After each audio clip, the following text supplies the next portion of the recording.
Avec nous en studio, le professeur François Desgrandchamps, bonjour. Bonjour Caroline. Vous êtes le chef du service d'urologie de l'hôpital Saint-Louis à Paris et de l'unité translationnelle d'immuno-onco-urologie du CEA. Professeur Desgrandchamps, vous êtes l'auteur de La prostate, on en parle, publié aux éditions Hachette Bien-être, un livre sur lequel je me suis largement basé, bien sûr, pour préparer cette émission. Professeur Desgrandchamps, on vous souhaite une bonne journée à Kinshasa. On va rester dans la capitale de la RDC puisqu'on y rejoint Erson. Erson, bonjour. Bonjour Caroline Paré, bonjour professeur et bonjour à tous les auditeurs de Priorité Bonjour Santé. monsieur. Erson, on écoute votre question. Oui, Madame Caroline, deux questions en fait. La première question, il y a depuis un certain moment, la littérature, on parle d'un mécanisme selon lequel quand un homme a au moins 21 éjaculations par mois, cela diminuerait le risque de maladie prostatique. Maintenant, ma question à ce sujet est celle de savoir comment expliquer ces mécanismes-là scientifiquement. Ok.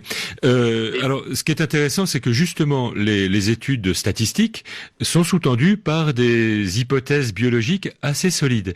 Et donc, comme vous l'avez dit, quand on éjacule plus que 20 fois par mois, on a 2 fois moins de cancer de la prostate. Et ça, quelle que soit la période de la vie où on commence à éjaculer souvent. C'est-à-dire que il est jamais trop tard pour commencer à éjaculer souvent. Et deuxièmement, faut finalement jamais s'arrêter. Alors pourquoi? C'est parce que dans le sperme, il y a 2 substances qui s'appellent la spermine et la spermidine qui sont oncogéniques, c'est-à-dire c'est des substances qui peuvent transformer les cellules en cellules cancéreuses.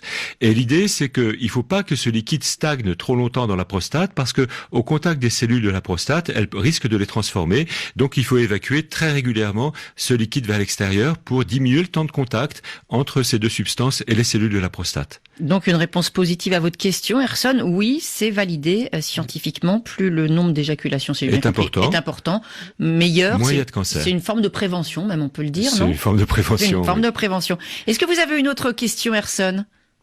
Oui, j'ai une autre question. Oui, on vous écoute.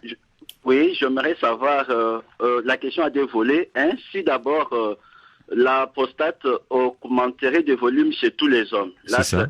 De 2, à quel âge exactement, l'âge de la vie, où la prostate commence-t-elle à prendre de volume chez un homme? D'accord.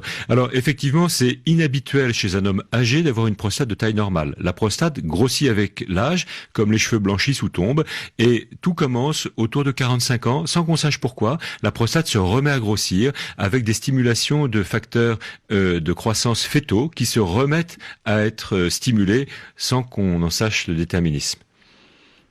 Donc cette question est: est-ce que tous les hommes?